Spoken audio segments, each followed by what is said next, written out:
Hello students, welcome to Dakshina E-Classroom. I am Kuldeep Nagar, your chemistry teacher. आज के lecture में ART3 का जो पेपर 1 है ये हम डिस्कस कर रहे हैं। तो फर्स्ट क्वेश्चन आप देखिए, कोऑर्डिनेशन कंपाउंड से रिलेटेड है, बहुत ही इजी क्वेश्चन है। कोऑर्डिनेशन कंपाउंड में अगर लिगेंड के बारे में आपको अच्छे से पता है तो इस क्वेश्चन को बहुत इजीली आप अटेम्प्ट कर लोगे। क्वेश्चन क्या है? Find total number of monodentate ligand.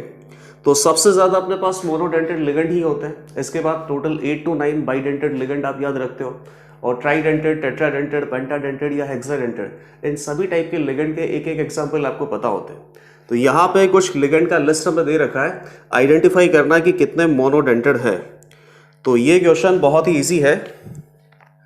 सबसे पहला जो लिगेंड आपको दे रखा है GLY, ग्लाइसिनेटो इसको बोलते हैं, EN ethylene diamine, chloride ion, water क्या नाम होता है वाटर का? अक्वा।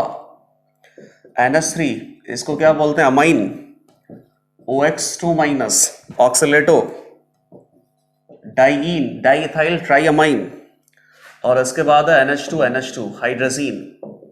इनमें से आइडेंटिफाई करना है कि मोनोडेंटेड लिगेंड कितने हैं। तो बहुत ही इजी सा क्वेश्चन हो गया। ग्लाइसिनेटो की स्ट्रक्चर कैसी होती है?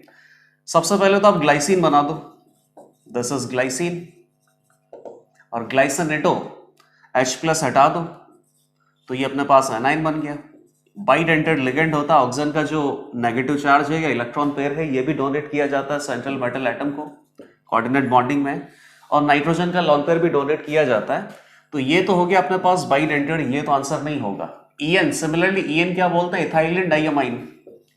ये हो गया इथाइलिन, और डाइअमाइन के लिए 2 नाइट्रोजन या 2 NH2 ग्रुप लगा दो। अगेन ये भी कैसा होगा? बाइडेंटेड लिगेंड है, तो ये भी हटाओ। यहां पर मोनोडेंटेड लिगेंड आपको सही सही नजर आ रहा है। क्लोराइड आइन is a monodentate ligand, water is a monodentate ligand, NH3 is a monodentate ligand, और इसके बाद और अपने पास क्या होगा? हाइड्रोजीन भी मोनोडेंटेड है।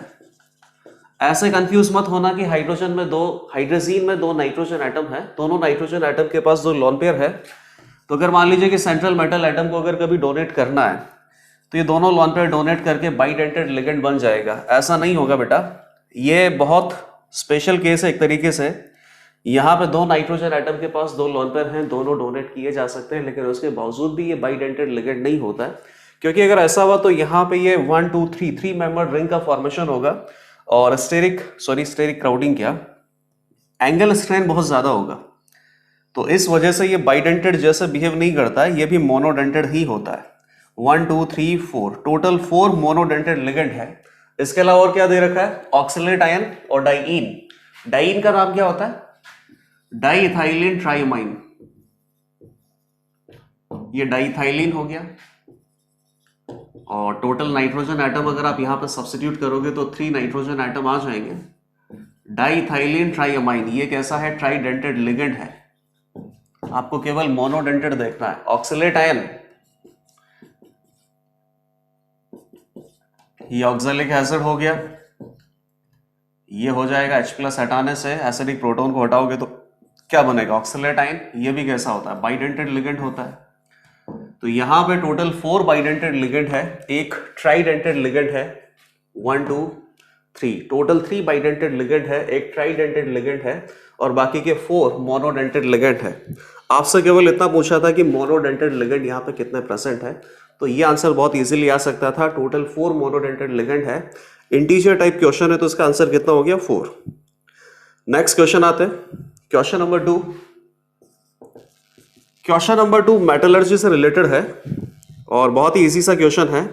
एक मैग्नेटिक रोलर बना रखा है। मैग्नेटिक रोलर से आप किसी पर्टिकुलर ओर को कंसंट्रेटेड करते हो जहां पर या तो ओर मैग्नेटिक हो या फिर उसमें प्रेजेंट इंप्योरिटी मैग्नेटिक हो। सिंपल सा एक डायग्राम होता है बेटा। ये रोलर है, यहां से ओर के जो पार्टिकल्स है क्रश करके आप इसको इंसर्ट कर रहे हो, रोलर पे ये जा रहे हैं। ये रोलर मैग्नेटिक होता है, तो 2 यहाँ पे आपने कंपार्टमेंट लगा रखे हैं, A और B। जो भी मैग्नेटिक इंप्योरिटी होगा या मैग्नेटिक और पार्टिकल होंगे, जो भी मैग्नेटिक पार्टिकल होंगे, वो इस मैग्नेटिक रोलर की मदद से यहाँ पे इसको अट्रैक्ट होगा। अट्रैक्ट होने के बाद ये कहाँ पे फोल्ड डाउन होंगे? चैम्बर नंबर A में। तो यहाँ पे अपने पास कौन आएगा? मैग्नेटिक पार्टिकल्स आएंगे। ये मैग्नेटिक पार्टिकल्स अपने पास और पार्टिकल भी हो सकते हैं या गैंग पार्टिकल भी हो सकते हैं, डिपेंड करता है कि कौन सा मैग्नेटिक कैरेक्टर वहां पे रखता है। और जो इससे दूर वाले कंटेनर में यहाँ पर कंसंट्रेटेड होगा या इस जगह जाके डिपॉजिट होगा, वो कैसा होगा अपने पास, नॉन मैग्नेटिक। कुछ और आपको यहाँ पे दे रखे हैं, ये जो और पार्टिकल हम यहाँ पे मैग्नेटिक रोलर पे इंसर्ट कर रहे हैं, ये सारा अपने पास कुछ ओर्स का मिक्सचर है। आइडेंटिफाई करना है कि नॉन मैग्नेटिक वाले चैम्बर में कितने और पार्टिकल या कितने टाइप के पार्टिकल यहाँ पे स्टोर हो सकते हैं। तो प्योरली थ्योरेटिकल है, मैग्नेटिक सेपरेशन वाला जो मेथड है वहीं से आपको पता लगेगा। यहां पर आपको ओर्स का मिक्सचर क्या दे रखा है, cassiterite, zinc blende, argentite, hematite, FeWO4, इसको क्या बोलते हैं, वोल्फ्रामाइट। इसके अलावा और कौन है, क्रोमाइट है, डोलोमाइट है। तो मैग्नेटिक ओर अपने पास किसके होते हैं, क्रोमियम, निकेल, आयरन, इनके जो ओर होते हैं वो ऑलमोस्ट मैग्नेटिक ही होते हैं और उनको मैग्नेटिक सेपरेशन के मेथड से आप सेपरेट कर सकते हो। मैग्नेटिक सेपरेशन के मेथड से अगर उनको सेपरेट करेंगे तो जो मैग्नेटिक ओर है वो ए चैम्बर में जाएगा, जो नॉन मैग्नेटिक इम्प्योरिटी है या जो नॉन मैग्नेटिक पार्टिकल है वो बी चैम्बर में जाएंगे। तो बी चैम्बर में अपने पास टोटल क्या जा सकता है, क्रोमाइट और मैग्नेटिक होते हैं। इसके अलावा और क्या है, क्रोमाइट के अलावा अपने पास FeWO4, वोल्फ्रामाइट, ये भी मैग्नेटिक इम्प्योरिटी होती है कैसेटराइट में। कैसेटराइट और अपने पास किसका होता है, टिन का, SnO2, और इसमें वोल्फ्रामाइट इसका मैग्नेटिक इम्प्योरिटी होता है और ये नॉन मैग्नेटिक होता है। मैग्नेटिक इम्प्योरिटी वोल्फ्रामाइट में क्या होता है, FeWO4 प्लस MnWO4। तो FeWO4 दे रखा है, क्रोमाइट दे रखा है, हेमेटाइट दे रखा है, आयरन ओर। इसके अलावा आपको zinc blende, argentite, zinc blende हो गया ZnS, अर्जेंटाइट हो गया Ag2S, सल्फाइड और नॉन मैग्नेटिक। और इसके अलावा क्या है, डोलोमाइट, कार्बोनेट और नॉन मैग्नेटिक, MgCO3, CaCO3, इसको क्या बोलते हैं, डोलोमाइट। अर्जेंटाइट का फॉर्मूला क्या होता है, Ag2S। ZnS किसका फॉर्मूला होता है, जिंक ब्लेंड का। तो इस तरीके से मैंने यहाँ पे सारे ओर लिख दे। टोटल 4 ओर्स या 4 पार्टिकल्स ऐसे हैं जो नॉन मैग्नेटिक हैं, बाकी के 3 यहाँ पे मैग्नेटिक है। तो non magnetic that means B chamber में अपने पास कितना स्टोर हो जाएंगे, 4। इसका आंसर आ गया बेटा 4। क्वेश्चन नंबर 3 पे आ जाओ। Find number of optically active isomers for PDEN whole twice H2O और NH3 4+ कैटायन। तो ये पैलेडियम का एक कॉम्प्लेक्स बना के दे रखा है और कॉम्प्लेक्स अपने पास कैसा है, ऑक्टाहेड्रल कॉम्प्लेक्स है। टोटल कोऑर्डिनेशन नंबर इसका 6 है। कोऑर्डिनेशन नंबर 6 है मतलब कि कोऑर्डिनेट बॉन्ड कितने बनेंगे, 6। और लिगेंड जो आपको दे रखे हैं उसके हिसाब से आपको आइडेंटिफाई करना है कि इसके जितने भी आइसोमर बनेंगे उसमें से ऑप्टिकली एक्टिव कितने हो सकते हैं। तो ये भी कुछ ज्यादा इजी क्वेश्चन हो गया। PDEN, EN क्या होता है, इथाइलिन डाइअमाइन, मतलब AA टाइप का बाइडेंटेड लिगेंड है। H2O है, NH3 है, 4+ है। इन सब की ऑक्सीडेशन स्टेट क्या होती है बेटा, 0 ही होती है। तो PD अपने पास किसमें आ गया, 4+ में। PD किसका भाई है बेटा, निकल का। निकल 2+, PD 2+, प्लैटिनम 2+। इनमें कोऑर्डिनेशन नंबर कितना होता है, मोस्ट प्रोबेबली 4 ही होता है। लेकिन जैसे ही आप निकल, पैलेडियम या प्लैटिनम के ऊपर कैटायनिक चार्ज इंक्रीज कर देते हो तो इससे Z इफेक्टिव इंक्रीज होता है और फिर यहाँ पे कोऑर्डिनेशन नंबर 6 के ऑक्टाहेड्रल कॉम्प्लेक्सेस आपको मिलते हैं। तो पैलेडियम 4+ में ऑक्टाहेड्रल कॉम्प्लेक्स है, कोऑर्डिनेशन नंबर 6 है। इसको आप कैसे लिख सकते हैं, MA होल ट्वाइस AB, इस तरीके से। तो कितने ऑप्टिकली एक्टिव आइसोमर होंगे, यहाँ पे एक बाइडेंटेड लिगेंड है। बाइडेंटेड लिगेंड आप सबसे पहले इंसर्ट करो और उसके बाद आइडेंटिफाई करने की कोशिश करो कि यहाँ पे कितने स्टीरियो आइसोमर बन सकते हैं। तो AA ये सब तो फिक्स हो गई से। ये जो अपने पास मोनोडेंटेड है या तो ये 90 डिग्री पे हो सकता है या 180 पे, दैट मीन्स सिस और ट्रांस 2 ही आइसोमर पॉसिबल है। Geometrical, with respect to geometrical यहां पे कितना आइसोमर पॉसिबल है, 2। लेकिन कोई बोले कि स्टीरियो आइसोमर कितना है, तो स्टीरियो आइसोमर में फिर आपको क्या करना पड़ेगा, सभी ज्योमेट्रिकल पॉसिबिलिटी में देखना पड़ेगा कि कोई ऑप्टिकली एक्टिव तो नहीं है। जो ऑप्टिकली एक्टिव होगा उसको 2 बार काउंट करना है। देख लेते हैं। यहाँ तो POS प्रेजेंट होगा, सॉरी POS यहाँ पे प्रेजेंट होगा तो ये तो ऑप्टिकली इरेक्टिव है, इसको 1 ही काउंट करना पड़ेगा। और यहाँ पे POS प्रेजेंट नहीं होगा। अब देख लो इस तरीके से, तो पहली बात आपको POS देखना नहीं है। क्योंकि वैसे भी नजर नहीं आएगा, ऑक्टाहेड्रल कॉम्प्लेक्स होता है। ऐसा नहीं कि प्लेनर में इधर ये सेम है इधर ये सेम है, नहीं, ये जो ए है ये अपने पास प्लेन से ऊपर है, और इसके बाद सॉरी ये प्लेन में है, हाँ ये प्लेन में है, ये दोनों ए ही यहाँ पे प्लेन में है, और ये ए प्लेन में है, तो ये ए अपने पास कहाँ हो गया, नीचे हो गया। इस तरीके से अगर आप प्लेन ऑफ सिमेट्री देखने की कोशिश भी करोगे तब भी यहाँ पे प्लेन ऑफ सिमेट्री नहीं है, ये ऑप्टिकली एक्टिव होगा। ऑप्टिकली एक्टिव होगा तो बेटा इसकी दो फॉर्म आपको काउंट करनी पड़ेगी। टोटल स्टीरियो आइसोमर अपने पास कितने आएंगे, 3। अब क्वेश्चन आपसे क्या पूछा है, फाइंड ऑप्टिकली एक्टिव आइसोमर। तो ऑप्टिकली एक्टिव आइसोमर अपने पास केवल कितने होंगे, 2। ऐसा मत बोल देना कि ऑप्टिकल एक्टिव आइसोमर 1 है। ऑप्टिकल एक्टिव आइसोमर या ऑप्टिकली एक्टिव अगर ये है तो इसके कितनी फॉर्म एग्जिस्ट करेंगे, 2। दोनों फॉर्म ऑप्टिकली एक्टिव होती है। इसको अगर आप डी कॉन्फ़िगरेशन बोलोगे तो इसका जस्ट मिरर इमेज होगा दूसरा ऑप्टिकली एक्टिव आइसोमर, और उस फॉर्म को आपको क्या बोलना पड़ेगा, एल फॉर्म। इसका ऑप्टिकल रोटेशन अगर पॉजिटिव होगा तो इसका जो सेकंड ऑप्टिकली एक्टिव आइसोमर होगा उसका ऑप्टिकल रोटेशन कितना होगा, नेगेटिव। तो टोटल 2 ऑप्टिकली एक्टिव आइसोमर है, टोटल 3 स्टीरियो आइसोमर है, या टोटल 2 ज्योमेट्रिकल आइसोमर है, किसी भी तरीके से आंसर दिया जा सकता है। 2 आंसर हो गया बेटा इसका। नेक्स्ट आ जाते हैं, अब ये इलेक्ट्रोकेमिस्ट्री में आगे इलेक्ट्रोलिसिस पे। On passing electricity through nitrobenzene solution it is converted to azobenzene, ठीक है।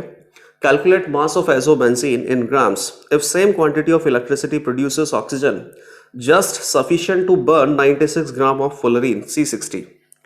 तो लंबा चौड़ा क्वेश्चन है और टाइम लगेगा। मतलब पहली बात तो आपको रिडॉक्स रिएक्शन बैलेंस करना आना चाहिए, और मोल कंसेप्ट से आप इसको सॉल्व करोगे तो बहुत इजीली होगा। On passing electricity through nitrobenzene, nitrobenzene होता है PHNH2 सॉरी NO2 C6H5NO2। इसमें इलेक्ट्रिसिटी पास करने से ये क्या हो गया, it is converted to azobenzene. Azo group किसको बोलते हैं, नाइट्रोजन डबल बॉन्ड नाइट्रोजन, और एजोबेंजीन मतलब दोनों तरफ फिनाइल, मतलब C6H5 लगा हुआ है। तो ऐसा करता हूं कि पहले इसको बैलेंस कर लेते हैं, ये डबल लगा दो, ठीक है। Balance carbon atoms, balance carbon atoms, balance nitrogen items, वो भी बैलेंस है। Balance oxygen items, how many oxygens, 4, तो 4H2O, यहाँ पे 8H plus, hydrogen items, oxygen items, सब कुछ बैलेंस हो गया। चार्ज बैलेंस करना है, 0 चार्ज, 8 इलेक्ट्रॉन आप यहाँ पे ऐड कर दो, तो यहीं से आपको पता चल गया कि 8 mole of electron will produce 1 mole of azobenzene. And how many moles of electron और how many moles of electron from electricity is passed, ये हमें चेक करना है। इसके लिए आपको सेकंड स्टेटमेंट दे रखा है। 1 मिनट, मैं एजोबेंजीन का मॉलिक्यूलर मास भी कैलकुलेट कर लेता हूँ, क्योंकि फाइनली आपको number of mole of electron से number of mole of azobenzene निकालना है। Number of mole of azobenzene को मॉलिक्यूलर मास से मल्टीप्लाई करके फिर इसका मास निकालना है ग्राम में जो प्रोड्यूस होता है। तो कितना मॉलिक्यूलर मास है बेटा इसका, 72 + 72 + 10, तो कितना हो गया ये 144 + 154 + 28, 182 हो गया बेटा। अब आगे आपको यहाँ पर सेकंड स्टेटमेंट में ये दे रखा है कि कितनी इलेक्ट्रिसिटी आपको पास करनी है। तो कितना इलेक्ट्रिसिटी पास करना है, if same quantity of electricity produces oxygen just sufficient to burn 96 gram of fullerene. Fullerene अपने पास कार्बन 60 होता है, तो कार्बन 60 आप उसे कंसिडर करो या नॉर्मल कार्बन कंसिडर करो, क्या ही फर्क पड़ेगा। कार्बन 60 बोलोगे तब भी उसमें कंप्लीट कार्बन ही है, और कार्बन बोलोगे तब भी कंप्लीट कार्बन है। 96 ग्राम कार्बन आपको बर्न करना है। इसके लिए कितना ऑक्सीजन का रिक्वायरमेंट होगा, तो 12 से डिवाइड करो। 8 मोल कार्बन को 8 मोल ऑक्सीजन का रिक्वायरमेंट होता है, तभी जाके 8 मोल CO2 बन सकता है। 8 मोल O2 बनाना है आपको, और 8 मोल O2 बनाने के लिए जितना इलेक्ट्रिसिटी का रिक्वायरमेंट है ना, एग्जैक्टली सेम इलेक्ट्रिसिटी आप किसको दे दोगे, नाइट्रोबेंजीन को, जिससे कि नाइट्रोबेंजीन किसमें कन्वर्ट हो जाएगा, एजोबेंजीन में। तो अभी इलेक्ट्रिसिटी कितना रिक्वायर्ड है ये आपको निकालना है। O2 आपको बनाना 8 मोल, और इसके लिए कितना इलेक्ट्रिसिटी, दैट मीन्स कितने मोल ऑफ इलेक्ट्रॉन का रिक्वायरमेंट है। तो एक तो आप यहां से निकाल सकते हो इक्विवेलेंट वाले से, जैसे कि O2 में अपने पास ऑक्सीजन एटम के ऊपर कितना चार्ज है, 0 चार्ज है, और नॉर्मली ऑक्सीजन आपको कहाँ से मिलता है? ऑक्साइड से मिलता है। ऑक्साइड में ऑक्सीजन एटम के ऊपर कितना होता है? 2- होता है। तो O2 का जो n फैक्टर है वो कितना आ रहा है? 4 आ रहा है। तो यहीं से भी आपको पता चल जाएगा कि 8 मोल ऑफ O2 प्रोड्यूस करने के लिए 32 मोल ऑफ इलेक्ट्रॉन की आपको जरूरत पड़ेगी। या आप चाहो तो किसी भी अपने पास ऑक्साइड से O2 प्रोड्यूस कर लो और वहां से भी रिएक्शन को बैलेंस करके आप आइडेंटिफाई कर सकते हो। जहां पर भी ऑक्सीजन -2 में प्रेजेंट है, जहां पर भी ऑक्सीजन -2 में प्रेजेंट है, लेट अस से कि OH माइनस है, -2 में प्रेजेंट है, तो आपको क्या करना पड़ेगा? 2 इलेक्ट्रॉन लूज करना पड़ेगा, तब जाके ये ऑक्सीडाइज होके जीरो ऑक्सीडेशन स्टेट में जाएगा। तो ठीक है, ऑक्सीडेशन कर देता हूं मैं इसका। ऑक्सीडेशन करेंगे तो क्या बनाना है आपको? O2 बनाना है। ठीक है, अब इसको बैलेंस करो, 2H+, O2 ही बनाना है ना,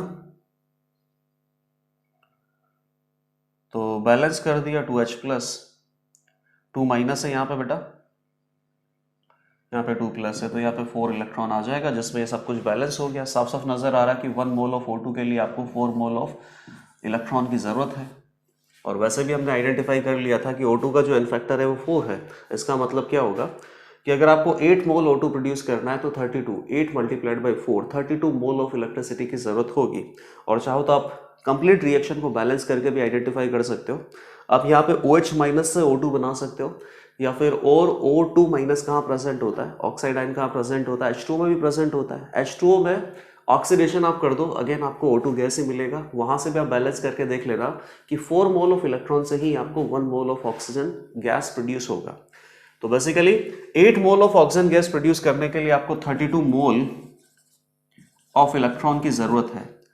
तो amount of electricity which is required 32 mole of electron आपको रिक्वायर्ड है। 8 मोल से आपको कितना एजोबेंजीन मिलता है? 1, तो 32 से कितना मिलेगा? 32/8।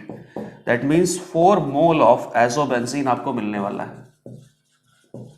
और 4 मोल ऑफ एजोबेंजीन की 1 मोल का मास, मॉलिक्यूलर मास है 182 ग्राम। तो यहां से आप इसको मल्टीप्लाई करो, 728 gram of azobenzene will be formed. तो ये क्वेश्चन थोड़ा सा डिफिकल्ट था क्योंकि इसमें काफी सारा आपको मोल कंसेप्ट यूज करके एक इक्वेशन, 2 इक्वेशन, टोटल 3 इक्वेशन आपको सॉल्व करनी पड़ी यहाँ पे, लेकिन बहुत इजीली सॉल्व हो जाता सब कुछ।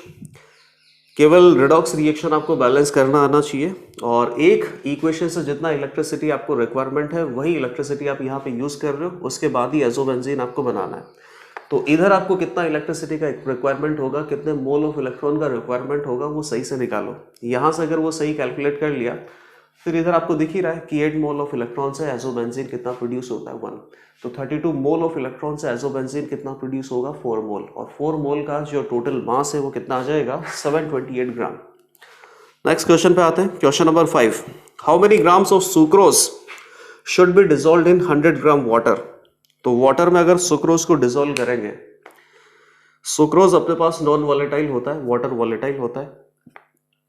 नॉन वॉलेटाइल इंप्योरिटी को मिक्स करेंगे तो जो बेसिकली अपने पास कॉलिगेटिव प्रॉपर्टीज है, वाटर का नॉर्मल बॉइलिंग पॉइंट कितना होता है? 100। Elevation in boiling point elevate हो जाएगा। और depression in freezing point water का कितना होता है? 0 डिग्री सेंटीग्रेड। तो यहां से बेसिकली नया फ्रीजिंग पॉइंट अब 0 डिग्री से भी कम हो जाएगा। How many grams of sucrose should be dissolved in 100 gram water in order to produce a solution with 105 degrees centigrade between freezing point and boiling point at 1 atm temperature? Sorry, 1 atm pressure. तो easy सा question है, 100 gram water में कितना sucrose dissolve करें ताकि जो new boiling point और new freezing point है, इन दोनों का डिफरेंस कितना आ जाएगा? 105 डिग्री सेंटीग्रेड।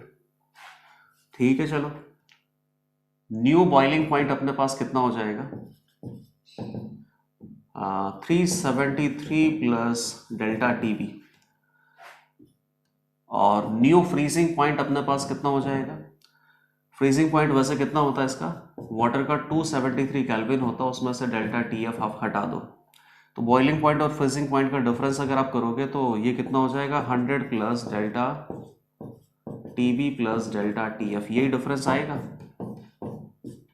और ये जो डिफरेंस आपको कितना दे रखा है? 105 के इक्वल दे रखा है। तो delta TB plus delta TF which is equal to 5। Difference है बेसिकली, तो डिग्री सेंटीग्रेड हो या केल्विन हो एक ही बात है, क्योंकि डिफरेंस में तो सेम ही आएगा। अब आगे क्या दे रखा है, के एफ आपको दे रखा है 2 और के बी दे रखा है 0.5। बताइए डेल्टा टी एफ हो गया या डेल्टा टी बी हो गया, फॉर्मूला क्या होता है, आई into M into K F और के बी। आई की वैल्यू अपने पास क्या हो गया 1, क्योंकि सुक्रोज जो है C12H22O11 इन वाटर। सुक्रोज को अगर वाटर में मिक्स करेंगे तो बेसिकली ये मिक्स तो हो जाएगा लेकिन डिसोशिएट नहीं होता, कैटायन एनायन में डिसोशिएट नहीं होता। तो नंबर ऑफ पार्टिकल जितने आप इंसर्ट कर रहे हो एग्जैक्टली इंसर्ट करने के बाद भी उतना ही नंबर ऑफ पार्टिकल है। नंबर ऑफ पार्टिकल में ना तो रिडक्शन हुआ ना ही इंक्रीमेंट हुआ। तो ऐसे केस में वॉट ऑफ फैक्टर आई का वैल्यू कितना आता है 1 आता है, और एम इंटू के एफ और के बी से आपको मल्टीप्लाई करना विच इज गिवन एज 2 और 0.5। तो इस तरीके से आपके पास डेल्टा टी एफ आ सकता है, डेल्टा टी बी आ सकता है। ये फॉर्मूला बस मैंने यहाँ पे लिखा है, बाकी आप यहाँ पे यूज करो तो कितना हो जाएगा M into K F plus M into K B that is equal to 5। M अपने पास कॉमन आ जाएगा, K F 2 plus 0.5, 2.5 is equal to 5, M is equal to कितना हो जाएगा बेटा 2। एम कितना है मेरे पास, मोलैलिटी ऑफ सुक्रोज सॉल्यूशन। तो मोलैलिटी कितना होता है बेटा, mole of sucrose divided by mass of solvent in KG, 0.1 kilogram water है,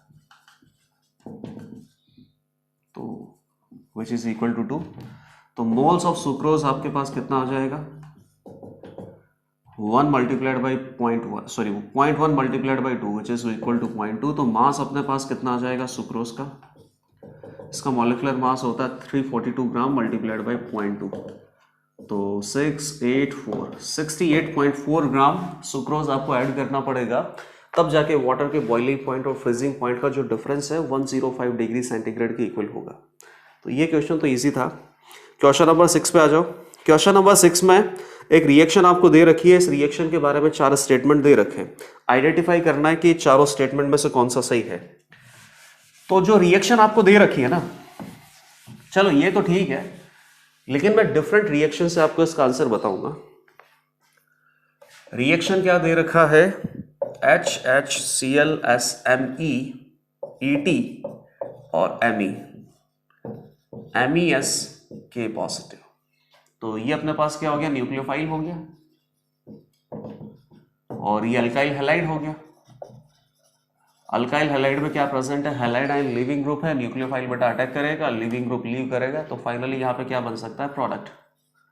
अब आपको क्या लग रहा है कि न्यूक्लियोफाइल बहुत ही बेटर है, न्यूक्लियोफाइल बेटर है तो SN2 होगा, SN2 होगा तो इन्वर्टेड प्रोडक्ट आपको मिलेंगे,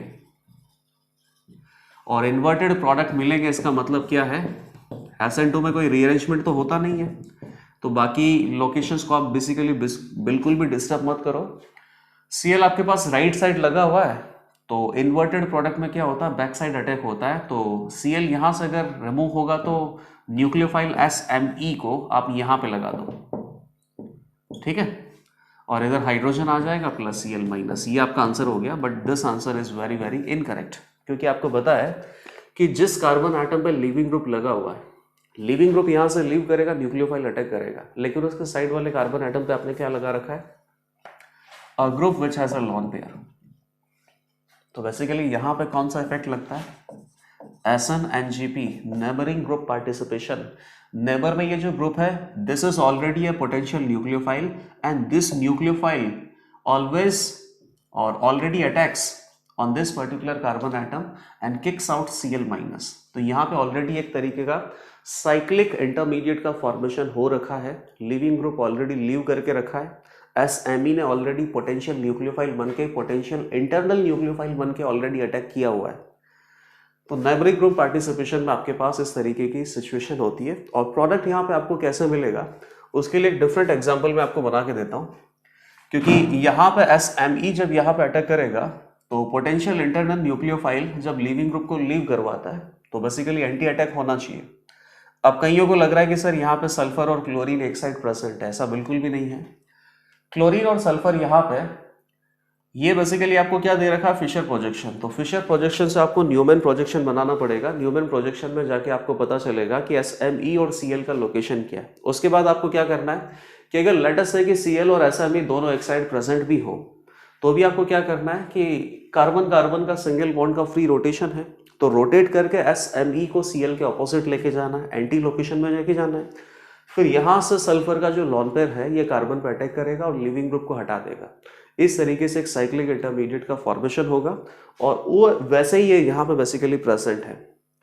एक्सटर्नली SMe जो न्यूक्लियोफाइल अब इस साइक्लिक इंटरमीडिएट पे अटैक करेगा और फाइनली प्रोडक्ट का फॉर्मेशन होगा। तो 2 स्टेप लगेंगे बेसिकली, तब जाके फाइनली प्रोडक्ट का फॉर्मेशन हो सकता है। नॉर्मली SN2 रिएक्शन नहीं है, SN-NGP रिएक्शन है। तो उतना मेरे पास टाइम नहीं है कि इसका मैं न्यूमैन प्रोजेक्शन बनाऊं। न्यूमैन में फिर SMe को Cl के नेगेटिव में या Cl के एंटी पे लेके जाऊं, फिर वहां से एक साइक्लिक इंटरमीडिएट बनाऊं, उस साइक्लिक इंटरमीडिएट में SMe न्यूक्लियोफाइल का अटैक करवाएं और उसके बाद फाइनली प्रोडक्ट बनाए। फिर उसके बाद चेक करें कि फाइनली प्रोडक्ट अपने पास थ्रियो बना है, इरिथ्रियो बना है, मीजो है या ऑप्टिकली एक्टिव है। इससे ज्यादा क्या करूंगा कि मैं एक सिंपल सी रिएक्शन का एग्जांपल कंसीडर करूंगा, ये वाला, और यहीं से आइडेंटिफाई करने की कोशिश करूंगा कि जब भी SN-NGP अटैक होता है, SN-NGP अटैक होता है तो बेसिकली प्रोडक्ट का जो कॉन्फ़िगरेशन है वो किस तरीके से होता है। अब एक तो आप क्या सोच सकते हो कि सर OH माइनस यहाँ बैक साइड से अटैक करेगा, Cl निकल गया, नॉर्मल SN2। बिल्कुल गलत है, क्योंकि जिस कार्बन आइटम पे लिविंग ग्रुप अटैच्ड है उसके नेक्स्ट कार्बन आइटम पे एक ऑलरेडी ग्रुप लगा रखा है which is a potential nucleophile. इसने अटैक किया, ये ऑलरेडी किक आउट करके रखता है।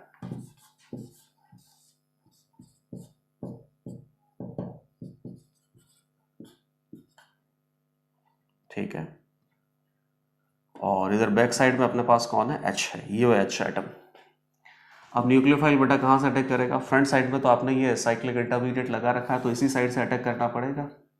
जिस साइड में लिविंग ग्रुप लगा हुआ था वो leaving group already kick out हो चुका है, तो ये वाली साइड बेसिकली फ्री है। तो इसी साइड से अब एक्सटर्नल न्यूक्लियोफाइल पोटेंशियली अटैक कर सकता है और ये रिंग ओपनिंग वापस से हो जाए तो प्रोडक्ट आपको क्या मिलेगा। तो प्रोडक्ट बेसिकली आपको क्या मिलता है, रिटेंशन के साथ प्रोडक्ट मिलता है कि जिस साइड लिविंग ग्रुप लगा हुआ है एग्जैक्टली उसी साइड आपको क्या करना है, एक्सटर्नल न्यूक्लियोफाइल अटैच करना है। और मैकेनिज्म कौन सा होगा, SN-NGP। रिटेंशन के साथ प्रोडक्ट मिल रहा है तो एग्जैक्टली वही प्रोडक्ट हम बना देते हैं और उसके बाद ऑप्शंस चेक कर लेंगे कि कौन सा ऑप्शन सही है, कौन सा ऑप्शन सही नहीं है।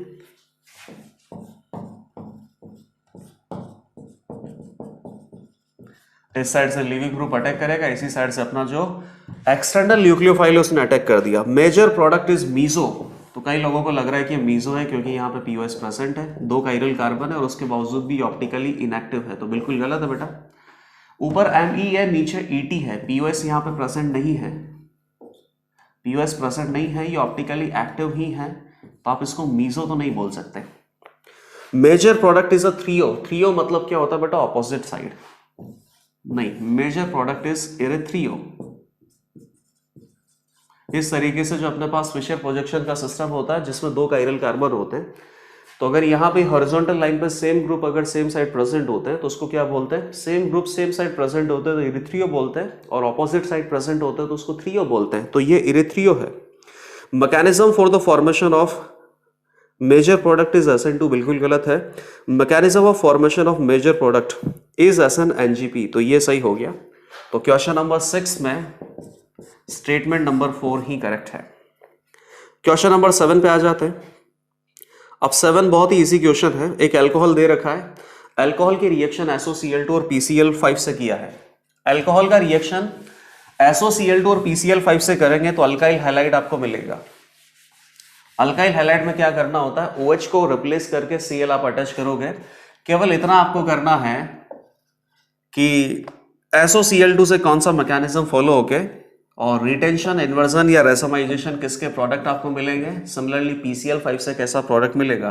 तो ये सब आपने याद कर रखा बेटा। SOCl2 से SN-I मैकेनिज्म होता है, सब्स्टिट्यूशन न्यूक्लियोफिलिक इंट्रामोलिकुलर, और यहाँ पे रिटेंशन के प्रोडक्ट आपको मिलता है। और PCl5 से अपने पास SN2 मैकेनिज्म के थ्रू प्रोडक्ट आपको मिलते हैं। तो SN2 में अगर हो रहा है तो फिर इन्वर्टेड प्रोडक्ट आपको बनाना है। तो फर्स्ट वाले में आंसर क्या आ जाएगा, OH को हटा के Cl लगाना है बस, और सेकंड वाले में SN2 है तो Cl इन्वर्टेड प्रोडक्ट मैंने बना दिया और बाकी सब कुछ सेम है। आंसर कौन सा हो जाएगा, ऑप्शन नंबर 3। तो क्वेश्चन नंबर 7 तो बहुत इजी था, 15 सेकंड में आंसर आ जाता है इसका। क्वेश्चन नंबर 8 पे आते हैं। Which of the following reactions does not give major product according to Saytzeff rule. तो सर्जेफ रूल अपने पास क्या है कि एलिमिनेशन में जब एल्कीन आपको मिले, मोर सब्स्टिट्यूटेड एल्कीन, एक ऐसा एल्कीन जिसके आसपास अल्काइल ग्रुप बहुत ज्यादा लगे हो, मोर सब्स्टिट्यूटेड एल्कीन अगर मेजर प्रोडक्ट मिलता है तो उसको क्या बोलते हैं, सर्जेफ रूल फॉलो करना। और अगर मान लीजिए कि less substituted alkene major product मिलता है तो उसको क्या बोलते हैं, हॉफमैन एलिमिनेशन फॉलो करना। हॉफमैन एलिमिनेशन कहां पे फॉलो होता है, उसके लिए टोटल 5 कंडीशंस मैंने आपको बता रखी है। इन 5 कंडीशंस को अगर छोड़ दो तो बाकी सब जगह सर्जेफ प्रोडक्ट ही आपको मिलता है। सर्जेफ प्रोडक्ट का मतलब हो गया more substituted alkene major product है। तो पहला अपने पास क्या हो गया, पाइरोलिसिस ऑफ एस्टर। ये एस्टर है, एस्टर से जुड़ा हुआ ये अल्काइल ग्रुप है, जहां पर एस्टर लगा होता है that is alpha carbon, this is your beta carbon, this is your beta carbon. Alpha carbon से लीविंग ग्रुप लीव करता है, बीटा कार्बन से H+ लीव करता है, तो टोटल यहाँ पे 2 प्रोडक्ट मिल सकते हैं, 1 ब्यूटीन और 2 butene. 2 butene is more substituted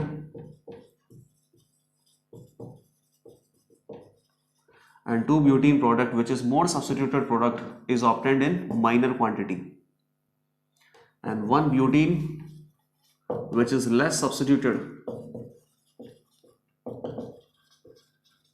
it is obtained in major quantity।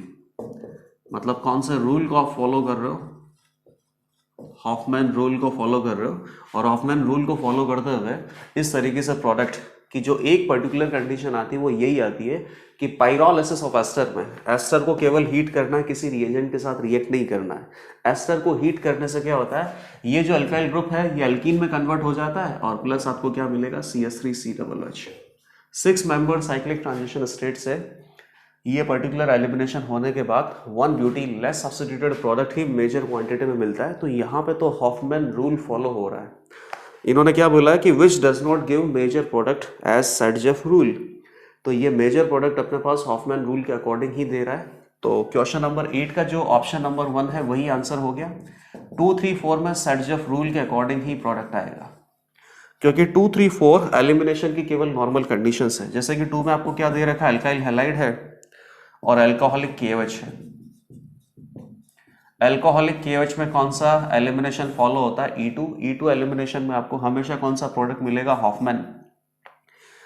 Similarly अगला भी अपने पास क्या है, अल्काइल हैलाइड है और वापस से वही अल्कोहलिक बेस है, E2 एलिमिनेशन फॉलो होगा, अगेन सर्जेफ प्रोडक्ट ही आपको मिलेगा।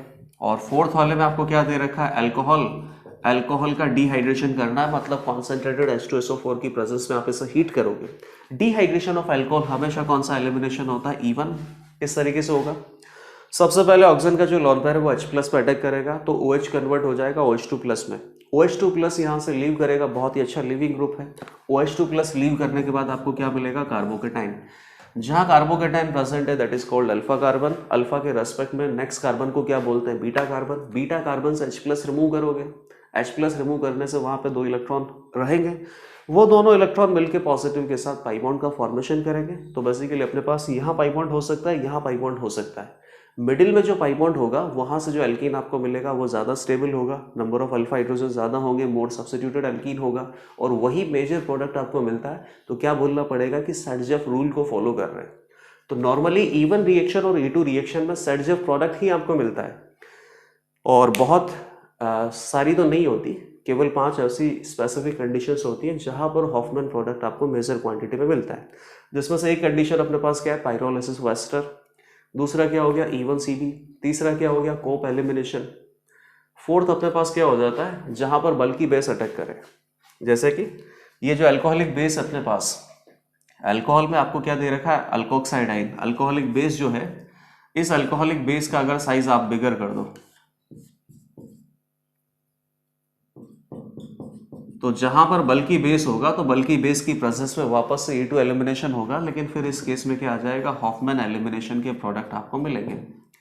तो 4 कंडीशन तो मैंने आपको बता दी। 5th कंडीशन अपने पास क्या होती है, टेट्रा अल्काइल अमोनियम आयन की रिएक्शन जब बेस से करते हैं तो उस केस में भी हॉफमैन एलिमिनेशन के प्रोडक्ट ही आपको मिलते हैं। टोटल 5 कंडीशन अच्छे से याद रखना। क्वेश्चन नंबर 10 पे आ जाओ, सॉरी क्वेश्चन नंबर 9 है, major product of the following reaction. Reaction में अपने पास एक सबस्ट्रेट मॉलिक्यूल दे रखा है जिसमें हेलोजन लगा हुआ है, और रिएक्शन आपको किससे करवानी है, डाईमिथाइल फॉर्माइड सॉल्वेंट में PHSNS है। Extremely easy question, alkyl halide अगर दे रखा है तो सब्स्टिट्यूशन या एलिमिनेशन ही होता है। एलिमिनेशन कब करवाना है? जब हीट आपको दे रखा है, हीट नहीं दे रखा है तो सब्स्टिट्यूशन के प्रोडक्ट मिलेंगे। अल्काइल हैलाइड में ये फ्लोरीन डायरेक्टली बेंजीन से कनेक्टेड है, तो ये अराइल हैलाइड वाली होगी। अराइल हैलाइड में न्यूक्लियोफिलिक सब्स्टिट्यूशन SN2ER रिएक्शन होता है, बहुत ही मुश्किल से होता है, क्योंकि कार्बन और हाइड्रोजन में पार्शियल डबल बॉन्ड कैरेक्टर होता है। यहाँ पे अगर देखा जाए तो इसको क्या बोलेंगे? अल्काइल हैलाइड बोलेंगे। अल्काइल हैलाइड की क्या खास बात होती है? कार्बन और हाइड्रोजन में सिंगल बॉन्ड होता है, न्यूक्लियोफिलिक सब्स्टिट्यूशन बहुत ही इजीली होता है। ये आपको दे रखा है, तो सबस्ट्रेट मॉलिक्यूल में लिविंग ग्रुप है और न्यूक्लियोफाइल आपको दे रखा है। न्यूक्लियोफाइल अटैक करेगा, लिविंग ग्रुप लीव करेगा, नॉर्मली SN2 रिएक्शन है। बैक साइड अटैक आपको करवाना है। DMF डाइमिथाइल फॉर्माइड है, पोलर एप्रोटिक सॉल्वेंट है, तो SN2 ही फेवर करवाना। SN1 का आप मत सोचना। SN2 करवाना तो कौन सा प्रोडक्ट आपको मिलेगा? इन्वर्टेड। केवल आपको इतना सोचना था कि फ्लोराइड आयन लीव करेगा या ब्रोमाइड, तो ब्रोमाइड में अपने पास अल्काइल हैलाइड है, अल्काइल हैलाइड में SN2 रिएक्शन हो गई सही। कार्बन हाइड्रोजन का सिंगल बॉन्ड होता है, सिंगल बॉन्ड इजीली ब्रेक होता है, तो यहीं से आपको प्रोडक्ट मिलेगा और यहाँ से प्रोडक्ट नहीं मिलेगा, क्योंकि अराइल हैलाइड में पहली बात तो सब्स्टिट्यूशन बहुत मुश्किल से होता है, और सब्स्टिट्यूशन करवाने के लिए हैलाइड आयन के रेस्पेक्ट में ऑर्थो और पैरा पोजीशन पे कोई इलेक्ट्रॉन विड्रॉइंग ग्रुप लगा होना चाहिए। तो इसकी ऑर्थो और पैरा पोजीशन पे कोई इलेक्ट्रॉन विड्रॉइंग NO2 ग्रुप नहीं लगा हुआ है, मेटा पोजीशन पे लगा हुआ है। तो पहली बात तो यहाँ पे जो न्यूक्लियोफिलिक सब्स्टिट्यूशन है वो होता ही बहुत मुश्किल से है, और दूसरी बात पॉसिबिलिटी भी नहीं है। तो इसका आंसर अपने पास कौन सा हो जाएगा? BR वेज में दे रखा है, तो बैक साइड अटैक के करने के बाद न्यूक्लियोफाइल को डैश में लगा देना। फर्स्ट इसका आंसर हो जाएगा। क्वेश्चन नंबर 10 पे आ जाओ। How many possible alkenes are produced excluding stereoisomers including stereoisomers for the given E2 reaction. E2 reaction पहले ही आपको बता दिया है कि E2 मैकेनिज्म फॉलो करके एलिमिनेशन का जो प्रोडक्ट है एल्कीन आपको बनाना है, तो ये कुछ ज्यादा इजी है। इसमें तो एल्कीन बनाने के बाद आपको बस काउंट करना है कि स्टीरियोआइसोमर उसके कितने पॉसिबल हैं। ये BR है, अल्कोहलिक KOH से रिएक्शन करवाएंगे तो E2 एलिमिनेशन होगा। This is your alpha carbon, this is beta, this is beta, this is beta dash. Ring के दोनों बीटा तो एक ही है ना, तो एक एल्कीन तो ये आपको मिलेगा, एक एल्कीन ये आपको मिलेगा। स्ट्रक्चरली कितना बेटा? 2 है, लेकिन यहाँ पे कोई GI की पॉसिबिलिटी नहीं है, यहाँ पे GI शो होगा इस पाई बॉन्ड के अराउंड। अब कईयों को लगेगा कि सर साइकिल में पाई बॉन्ड के अराउंड GI शो नहीं होता है, लेकिन इस साइकिल में नंबर ऑफ कार्बन आइटम्स आप काउंट कर लो। नंबर ऑफ कार्बन आइटम्स कितना है? 10। तो 8 कार्बन से ऊपर अगर साइकिल है, जैसे कि यहाँ पे 10 कार्बन आइटम की साइकिल है, तो 10 कार्बन आइटम की साइकिल में पाई बॉन्ड के अबाउट GI शो होगा। यहाँ पर सिस और ट्रांस 2 आइसोमर अपने को मिलेंगे, तो total isomer including stereo isomer 1 2 3, answer कितना हो जाएगा? 3। क्वेश्चन नंबर 11 पे आ जाओ। Which is most reactive towards locus reagent? Which is most reactive towards locus reagent? तो लोकस रिएजेंट अपने पास क्या होता है? Anhydrous general Cl2 plus concentrated HCl। Reaction किससे करते हैं? अल्कोहल से करते हैं। अल्कोहल से रिएक्शन करने के बाद क्या बनता है? अल्काइल हैलाइड बनता है, और अल्काइल हैलाइड का जो सॉल्यूशन होता है उससे आपको ऑब्जर्वेशन क्या मिलता है कि सॉल्यूशन में टर्बिडिटी आ जाती है। रिएक्शन कौन सी होती है? SN1 रिएक्शन में क्या बनता है? कार्बोकेटाइन। कौन सा अल्कोहल इंस्टेंट टर्बिडिटी देता है, मतलब रेट ऑफ रिएक्शन फास्ट होती है वहां पे? 3 डिग्री अल्कोहल। उसके बाद 2 डिग्री अल्कोहल में 5 मिनट में टर्बिडिटी आता है, 1 डिग्री अल्कोहल में टर्बिडिटी आता ही नहीं है। तो ये तो कुछ इजी सा क्वेश्चन है बेटा। लूकस रिएजेंट की रिएक्शन कौन से अल्कोहल के साथ फास्टेस्ट होगी? तो 3 डिग्री अल्कोहल के साथ फास्टेस्ट होता है, तो इसमें आंसर अपने पास कौन सा हो जाएगा? सेकंड ऑप्शन, क्योंकि सेकंड ऑप्शन ही 3 डिग्री अल्कोहल है, और बाकी सारे ऑप्शन यहाँ पे या तो 1 डिग्री अल्कोहल है या 2 डिग्री अल्कोहल है, और फोर्थ ऑप्शन तो फिनॉल है। फिनॉल की जो रिएक्शन है वो लूकस रिएजेंट के साथ तो पॉसिबल ही नहीं होगी। वाई?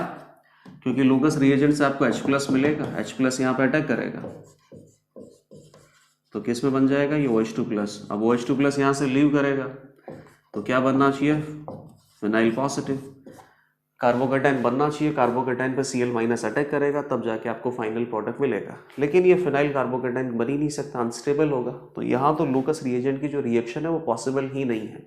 3 डिग्री अल्कोहल में ये रिएक्शन फास्टेस्ट होगा। Question number 12, most reactive towards nucleophilic attack. Nucleophile को अटैक करवाना है। न्यूक्लियोफाइल बेटा कहाँ अटैक करता है? एक तो ये अल्काइल हैलाइड वाला आपने देख लिया, SN1 SN2। इसके अलावा जो सबस्ट्रेट मॉलिक्यूल आपको बना के दे रखे हैं, ये सबस्ट्रेट मॉलिक्यूल या तो कार्बोनिल कंपाउंड है या एसिड डेरिवेटिव है। इनमें आपको चेक करना है कि न्यूक्लियोफिलिक अटैक कहां पर मोस्ट रिएक्टिव होगा। This is your first, second, third,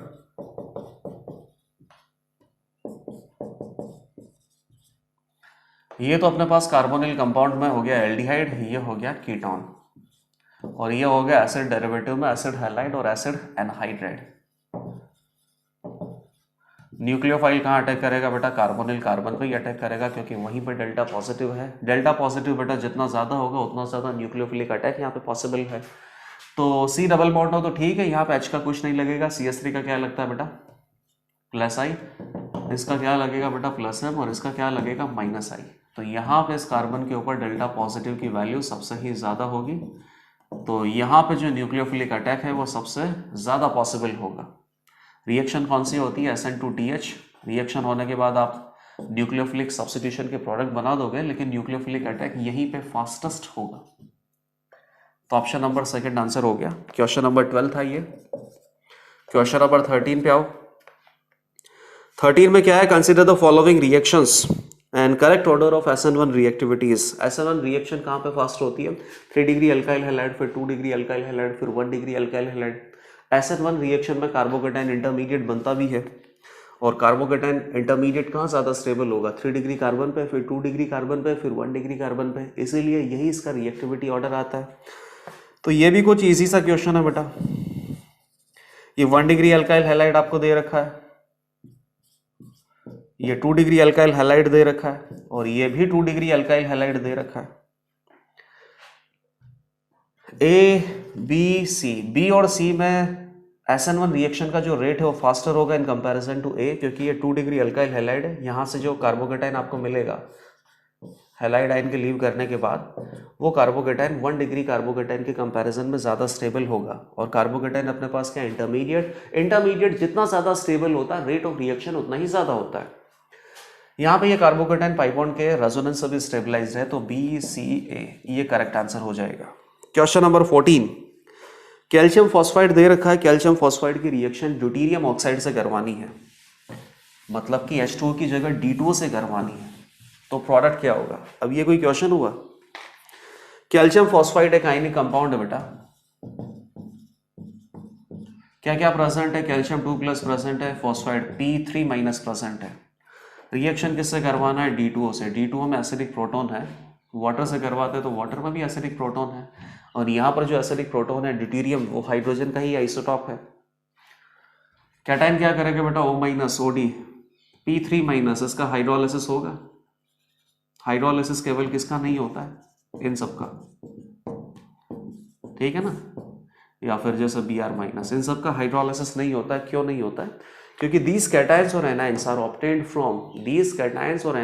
obtained from a strong acid or a strong base। इन सबका हाइड्रोलिसिस नहीं होता, बाकी इनका तो हाइड्रोलिसिस होना ही है।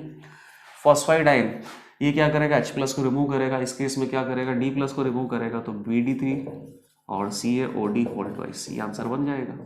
तो आंसर ऑप्शन नंबर अपने पास क्या हो जाएगा? First. Question number 15, sometimes it seems, again metallurgy से रिलेटेड है। Sometimes it seems or it is possible to separate two sulfide ore by adjusting proportion of oil to water। Froth flotation method की बात कर रहा है, क्योंकि froth flotation method से ही आप सल्फाइड ओर को सेपरेट कर पाते हो। वापस से पढ़ देता हूं। Sometimes it is possible to separate two sulfide ores by adjusting proportion of oil to water or by using depressants। सही है, आपने पढ़ा ही हुआ है कि जब भी अपने पास सल्फाइड ओर का मिक्सचर हो और एक सल्फाइड ओर को पहले फ्रोथ में पहुंचाना हो, दूसरे सल्फाइड ओर को सॉल्यूशन में ही रखना हो, तो एक्टिवेटेड डिप्रेसेंट का आप यूज करते हो। In case of ore containing ZnS and PbS, the depressant that is used, अगर आपके पास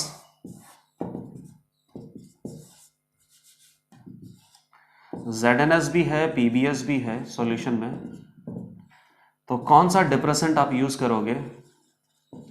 एक डिप्रेसेंट क्या करेगा बेटा, एक पर्टिकुलर ओर को जो फ्रॉथ में जाने की प्रॉपर्टी है, ये फ्रॉथ है अपने पास ऊपर, फ्रॉथ में जाने की प्रॉपर्टी को डिप्रेस कर देगा, रिड्यूस कर देगा, तो वो पर्टिकुलर सल्फाइड ओर तो बेसिकली सॉल्यूशन में प्रेजेंट रहेगा, और एक जो सल्फाइड है वो फ्रोथ में चला जाएगा। फ्रोथ को आप सेपरेट कर लेना, तो पीबीएस आपके पास बाहर आ जाएगा और ZNS नीचे रहेगा। इसके बाद वापस से और ऑयल डाल के फिर वापस इसको थोड़ा सा रोटेट करके फ्रोथ क्रिएट करेंगे, तो अगली बार ZNS फ्रोथ में चला जाएगा, फिर ZNS को सेपरेट कर लेंगे। तो यहाँ पे क्या है, डिप्रेसेंट यूज्ड इज, तो डिप्रेसेंट हम क्या यूज कर सकते हैं, कॉपर सल्फेट है, NaCN है, Na2S है, नन ऑफ द अबोव है। तो NaCN आप यहाँ पे यूज कर सकते हो, साफ साफ दिख रहा है कि Zn2+ प्रेजेंट है, Pb2+ प्रेजेंट है, सल्फाइड आयन प्रेजेंट है सॉल्यूशन में। अगर आप NaCN यूज करोगे तो NaCN Zn2+ के साथ एक कॉम्प्लेक्स का फॉर्मेशन कर लेगा, इनके साथ तो नहीं होगा। Na2 Zn का कोऑर्डिनेशन नंबर कितना होता है 4 और Zn2+ है, तो ये होना चाहिए और टोटल कॉम्प्लेक्स आपके पास ये हो जाएगा Na2 ZnCN4। ये कॉम्प्लेक्स का फॉर्मेशन कर लेगा, complex is soluble in water, तो ये तो अपने पास पानी में सॉल्युबल होगा, इसके साथ कोई रिएक्शन नहीं करेगा, तो ये फ्रोथ में चला जाएगा। इस तरीके से पीबीएस को आप फ्रोथ में सेपरेट कर सकते हो और Zn की जो फ्रोथिंग प्रॉपर्टी है उसको डिप्रेस आपने कर दिया। तो आंसर कौन सा हो जाएगा इसका, थर्ड। NaCN को यूज करके ZNS को सॉल्यूशन में रख सकते हैं और पीबीएस फ्रोथ में जा सकता है। Question number 16. What is the oxidation state and coordination number of central metal atom in each following complexes? ये सबसे इजी क्वेश्चन है इस पेपर का, कि आपके पास टोटल 4 कॉम्प्लेक्सेस दे रखे हैं और कॉम्प्लेक्सेस में सेंट्रल मेटल एटम का ऑक्सीडेशन स्टेट कैलकुलेट करना है। ऑक्सीडेशन स्टेट तो कोई भी कैलकुलेट कर सकता है, साथ ही साथ ये भी बताना है आपको कि इनका जो कोऑर्डिनेशन नंबर है वो क्या है। तो कोऑर्डिनेशन नंबर बताने के लिए जो भी लिगेंड यहाँ पे दे रखे हैं उन लिगेंड का डेंसिटी आपको पता होना चाहिए। K3CO C2O4, C2O4 is oxalate ion, bidentate होता है तो bidentate multiplied by 3, 6 coordination number है, 3 × 2 6 माइनस और 3 प्लस, -3 + 3 इसका ऑक्सीडेशन स्टेट आ जाएगा। सिस CrEn इथाइलिन डाइअमाइन होता है, बाइडेंटेड होता है Cl2Cl, तो क्रोमियम +3 में है, bidentate multiplied by 2 4, bidentate multiplied by 2 4 plus monodentate multiplied by 2 6 इसका कोऑर्डिनेशन नंबर आ जाएगा। NH4 कोऑर्डिनेशन नंबर 4 है क्योंकि मोनोडेंटेड है, ये फ्लोराइड आयन मोनोडेंटेड होता है और टोटल 4 लिगेंड आपने यूज किए तो कोऑर्डिनेशन नंबर 4 है, और इसका जो ऑक्सीडेशन स्टेट है वो +2 आ जाएगा, +2 -4 तो -2 हो जाएगा, 0 से उधर जाएगा +2। अगला कौन है, Mn का वाटर के साथ कॉम्प्लेक्स है, साफ साफ दिख रहा है, वाटर मोनोडेंटेड होता है, 6 टोटल लिगेंड है, तो टोटल कोऑर्डिनेशन नंबर 6 हो गया। वाटर का कितना होता है बेटा 0 ऑक्सीडेशन स्टेट, सल्फेट आयन का कितना होता है -2, उधर जाने में कितना हो जाएगा +2, तो Mn कितना हो गया +2। तो ये सभी का ऑक्सीडेशन स्टेट और कोऑर्डिनेशन नंबर हमने फाइंड आउट कर लिया। विच of the following complexes shows optical isomerism, तो सारे कॉम्प्लेक्सेस का जो डायग्राम है वो बनाना पड़ेगा, चेक करना पड़ेगा कि कौन सा ऑप्टिकली एक्टिव है और ऑप्टिकली इनएक्टिव है। ऑप्टिकली इनएक्टिव है तो ऑप्टिकल एक्टिविटी शो नहीं करेगा। ऑप्टिकल इनएक्टिव कौन होगा, जहां पे POS COS प्रेजेंट हो सकता है, और एक जनरल आइडिया आपको ऑलरेडी है, ऑक्टाहेड्रल कॉम्प्लेक्सेस में ही आप ऑप्टिकल एक्टिविटी देखते हो। सिस CrCl2 oxalate ion, oxalate ion अपने पास कितना होता है बेटा,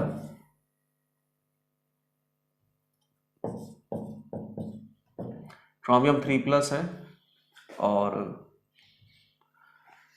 ऑक्टाहेड्रल कॉम्प्लेक्स है, टोटल अपने पास bidentate multiplied by 2 plus monodentate multiplied by 1, total 6 coordination number है, सिस आपको बनाना है। तो Cl सेम साइड, तो ये हो गया अपने पास, आपको बता ही रखा है कि यहाँ पे ये जो POS आपको दिख रहा है ना, ये POS नहीं होता बेटा, आपको लगे कि सर यहाँ पे POS है, बिल्कुल नहीं है।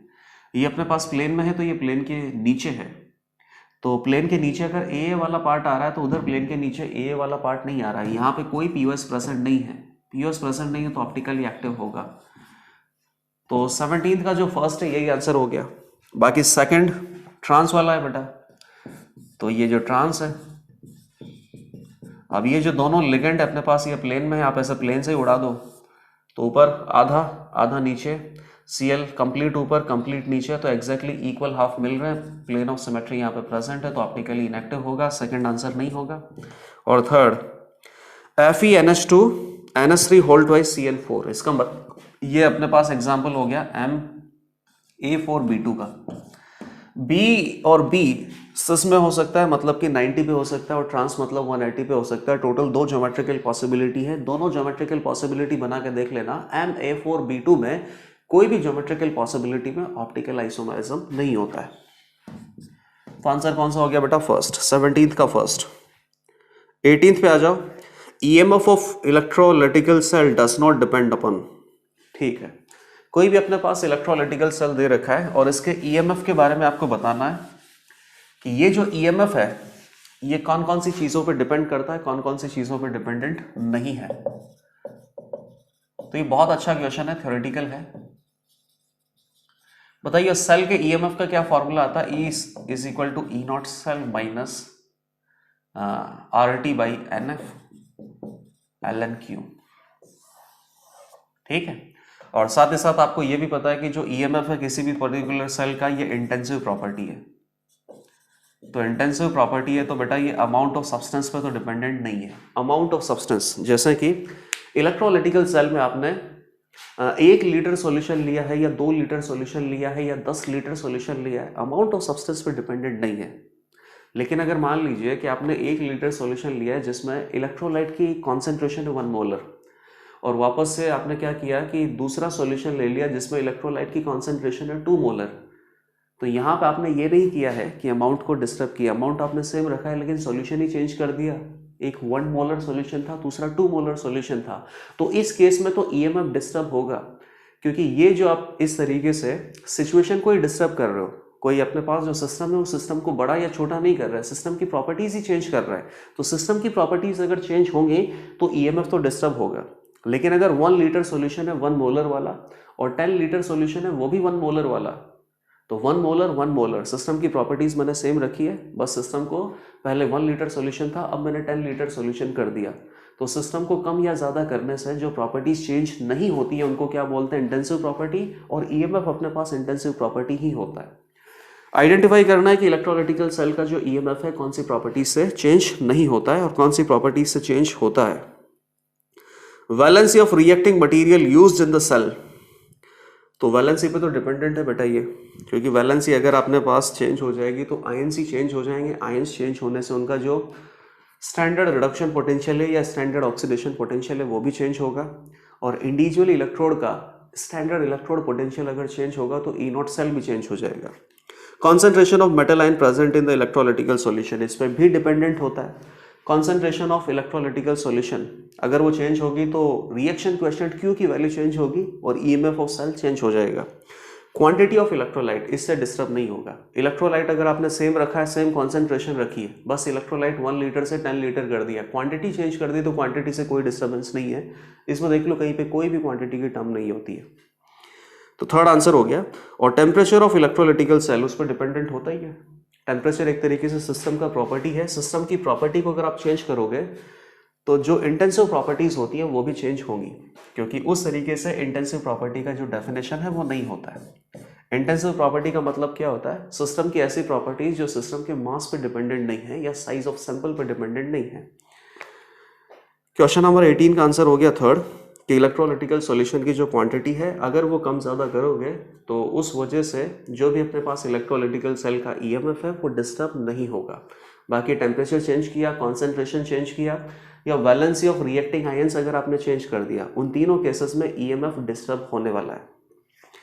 Question number 19, aqueous solution of which of the following substances were electrolyzed?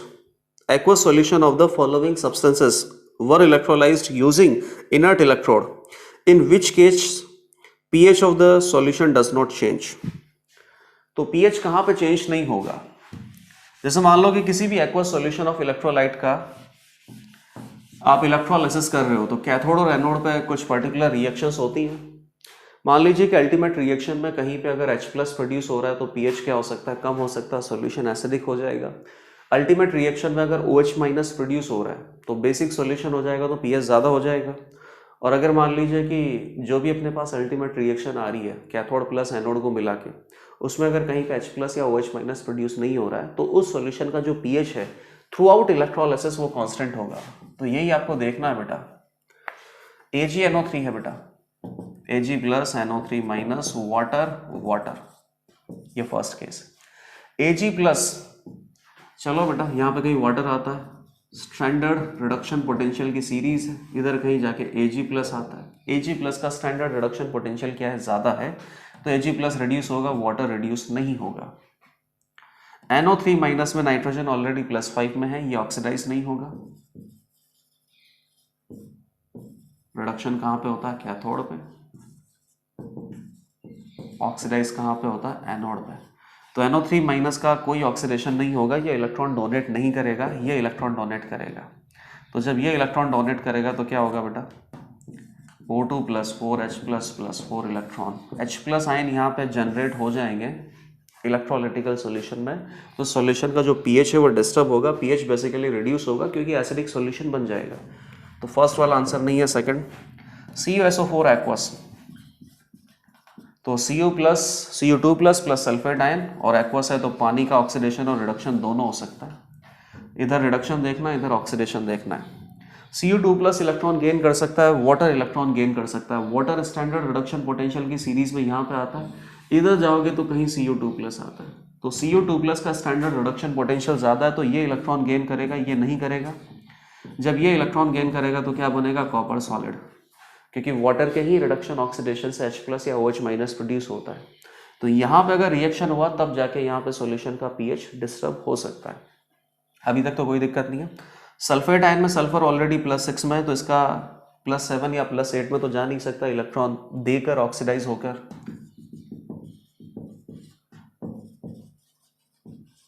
तो इसका तो ऑक्सीडेशन नहीं होगा, इसका ऑक्सीडेशन होगा तो वापस से वही 4H प्लस प्रोड्यूस होगा, एसिडिक सॉल्यूशन होगा, pH चेंज होगा और pH रिड्यूस होगा।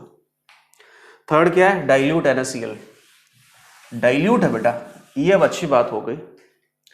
एक्वस है और डाइल्यूट है, तो Na प्लस है, वाटर है, Cl माइनस है, वाटर है। Na प्लस +1 इलेक्ट्रॉन +2 इलेक्ट्रॉन देख लेता हूँ मैं। यहाँ पर Na प्लस आता है, फिर इसके बाद वाटर आता है। तो वाटर का जो रिडक्शन पोटेंशियल है वो ज़्यादा है, या स्टैंडर्ड रिडक्शन पोटेंशियल नीचे जाता है तो बढ़ता जाता है। वाटर का रिडक्शन पोटेंशियल ज़्यादा है तो वाटर रिड्यूस होगा, H प्लस गेट करके H2 में चला जाएगा, +2 OH माइनस, इसका रिडक्शन नहीं होगा। वाटर अपने पास काफ़ी है, कोई दिक्कत ही नहीं है। वाटर का रिडक्शन होगा तो यहाँ पे OH माइनस प्रोड्यूस हो रहा है, सॉल्यूशन बेसिक हो रहा है। अभी देख लेता हूँ, अभी बचा हुआ है एक पार्ट, ऑक्सीडेशन। अब Cl माइनस को तो वैसे ही हटा दो, इसी का ऑक्सीडेशन कर देते हैं। पहली बात तो थ्योरेटिकली भी वाटर का ही ऑक्सीडेशन पॉसिबल होता है क्योंकि इसका स्टैंडर्ड ऑक्सीडेशन पोटेंशियल वाटर का ज़्यादा होता है क्लोरीन माइनस से। और ये सब मैंने आपको पढ़ा रखा है इलेक्ट्रोकेमिस्ट्री में। यहीं पे कुछ एक्सेप्शन आता है कि थर्मोडाइनमिकली वाटर का ऑक्सीडेशन पॉसिबल होना चाहिए, और वाटर का जब ऑक्सीडेशन यहाँ पे पॉसिबल होता है तो ऑक्सीजन गैस रिलीज होती है। लेकिन कभी भी आप NaCl का ऑक्सीडेशन करवाते हो, सॉरी NaCl का इलेक्ट्रोलाइसिस करवाते हो तो यहाँ तो ठीक है, Cl माइनस का यहाँ पे ऑक्सीडेशन होता है और Cl2 गैस रिलीज होती है, वाटर का ऑक्सीडेशन नहीं होता है। जबकि थर्मोडाइनमिकली वाटर का ऑक्सीडेशन ज़्यादा फिजिबल होता है, लेकिन केमिकल काइनेटिक्स से रेट की वजह से आपको पता लगता है कि जब भी ओवर वोल्टेज अप्लाई करते हैं इस ऑक्सीडेशन को फास्ट करवाने के लिए तो Cl माइनस का ऑक्सीडेशन होकर Cl2 गैस रिलीज होती है। लेकिन यहाँ पे आपने सिचुएशन ही क्या कर दिया बेटा, डाइल्यूट। डाइल्यूट मतलब ये तो बहुत ही कम है, केवल वाटर ही वाटर है, तो वाटर का ही फिर यहाँ पे ऑक्सीडेशन होगा। थर्मोडाइनमिकली भी यही पॉसिबल है, और प्रैक्टिकल सिचुएशन जो आपको दे रखी है उसमें वाटर बहुत ज़्यादा है तो इसी का ऑक्सीडेशन हो जाएगा।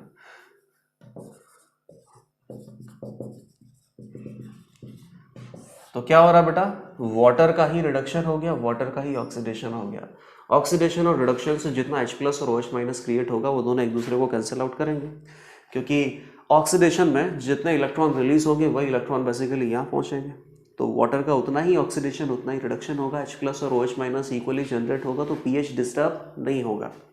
थर्ड आंसर हो गया, यहाँ पे सॉल्यूशन का pH डिस्टर्ब नहीं होगा जब डाइल्यूट NaCl सॉल्यूशन का इलेक्ट्रोलाइसिस किया जाता है। और फोर्थ आ जाएगा K2SO4 एक्वस। अब बेटा यहाँ डाइल्यूट नहीं दे रखा है,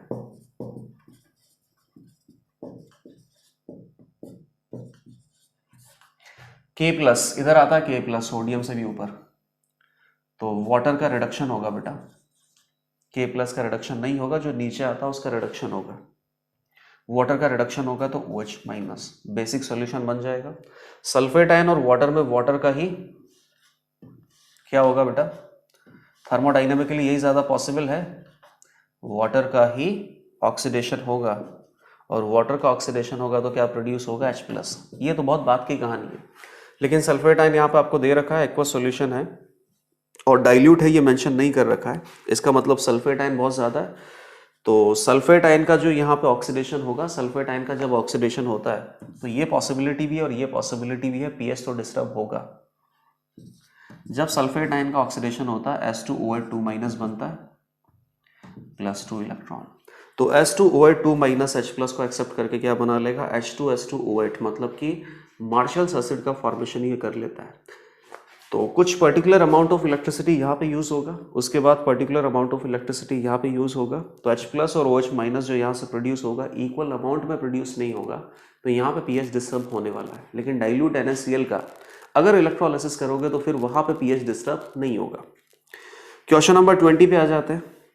20 अपना एटॉमिक स्ट्रक्चर में जो न्यूक्लियर केमिस्ट्री है ना, उससे रिलेटेड है और ईजी क्वेश्चन है। आइसोटोप, आइसोबार, बस इसकी नॉलेज आपको होनी चाहिए। पीबी कितना दे रखा है, 82,214, इससे बीटा इमिशन हुआ, बीटा इमिशन यही होता है, तो कितना हो जाएगा, पीबी 83 हो जाएगा, 214 हो जाएगा। अल्फा इमिशन हुआ तो हीलियम न्यूक्लियोफाइड होता है, हीलियम न्यूक्लियाई अपने पास क्या होता है, अल्फा पार्टिकल, 2 इलेक्ट्रॉन हटा दो, केवल न्यूट्रॉन और प्रोटॉन, तो ये कितना हो जाएगा, इसको ए नाम दे रखा है इसने, इसको बी नाम दे दिया, इसका कितना हो जाएगा, 81 हो जाएगा और 210 हो जाएगा।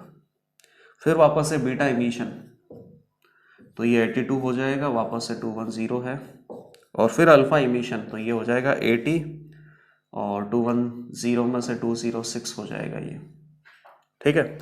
सी is an isotope of PB, ये इसका आइसोटॉप है। आइसोटॉप क्या होता है, same atomic number different mass number, सही है, यही स्टेटमेंट सही आ गया, मतलब बाकी सब गलत है। सी इज एन आइसोबार, ये इसका आइसोबार है। आइसोबार मतलब अपने पास क्या हो गया, मास नंबर सेम होना चाहिए, तो मास नंबर सेम नहीं है। C is an isotope of A, C isotope है ए का, इन दोनों का एटॉमिक नंबर सेम होना चाहिए आइसोटॉप के लिए, एटॉमिक नंबर सेम नहीं है। और D and A have same number of neutrons, तो न्यूट्रॉन्स के बारे में कोई भी कमेंट हम नहीं कर सकते, क्योंकि अल्फा पार्टिकल या बीटा पार्टिकल जब भी यहाँ से इमिट होगा तो उसमें न्यूट्रॉन का कोई रोल नहीं है। तो इनिशियली जो आपके पास सब्सटेंस दे रखा है उससे जो फाइनल सब्सटेंस बनेगा, उस सब्सटेंस में न्यूट्रॉन कितने होंगे इसके बारे में कोई कमेंट हम नहीं कर सकते, केवल हम इलेक्ट्रॉन और प्रोटॉन कितने होंगे वो कमेंट कर सकते हैं। और D and A have same number of neutron, तो एटॉमिक नंबर पता है, मास नंबर पता है, तो मास नंबर से और एटॉमिक नंबर से आप चाहो तो नंबर ऑफ न्यूट्रॉन भी निकाल सकते हो, लेकिन वो पता है कि डी और ए में number of electron, sorry number of neutron same नहीं आने वाले, नंबर ऑफ न्यूट्रॉन्स यहाँ पे सेम नहीं आएंगे। तो क्वेश्चन नंबर 20 में अपने पास ए ऑप्शन करेक्ट हो गया। क्वेश्चन नंबर 21 में आ जाओ। If bond enthalpies of nitrogen triple bond nitrogen, hydrogen single bond hydrogen and nitrogen single bond hydrogen are given as x1 x2 x3 respectively, what is the enthalpy of formation or standard enthalpy of formation for NH3? तो bond enthalpy या bond energy आपको दे रखा है और ammonia जो बना रहे हैं उसका स्टैंडर्ड एंथैल्पी ऑफ फॉर्मेशन आपको निकालना है। अमोनिया कैसे बनेगा, N2 gas plus H2 gas,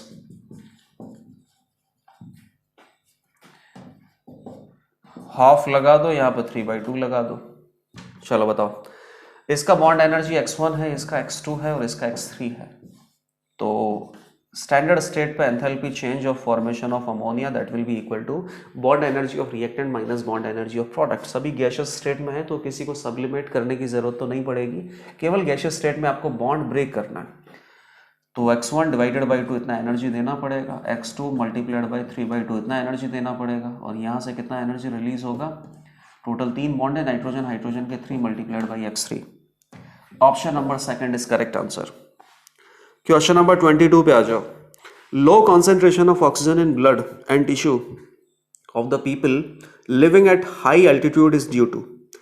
जैसे कि मान लो बहुत हाई एल्टीट्यूड की बात कर रहे हैं, किसी माउंटेन पे अगर कोई आदमी रहता है तो उसके ब्लड और टिश्यू में ऑक्सीजन का जो अमाउंट है वो बहुत कम होगा। ये क्यों होता है? तो सिंपल है, हाई एल्टीट्यूड पे अपने पास एटमॉस्फेरिक प्रेशर कम होगा। एटमॉस्फेयर में ही ऑक्सीजन है, एटमॉस्फेरिक प्रेशर ही अगर कम होगा तो ऑक्सीजन का जो पार्शियल प्रेशर है वो कम होगा। और ऑलरेडी आपने पढ़ रखा है solubility of gases, solutions and colligative properties में। जैसे मान लो कोई सॉल्यूशन है, सॉल्यूशन के ऊपर गैस है, तो ये गैस इस सॉल्यूशन में जाके सॉल्युबल होगा।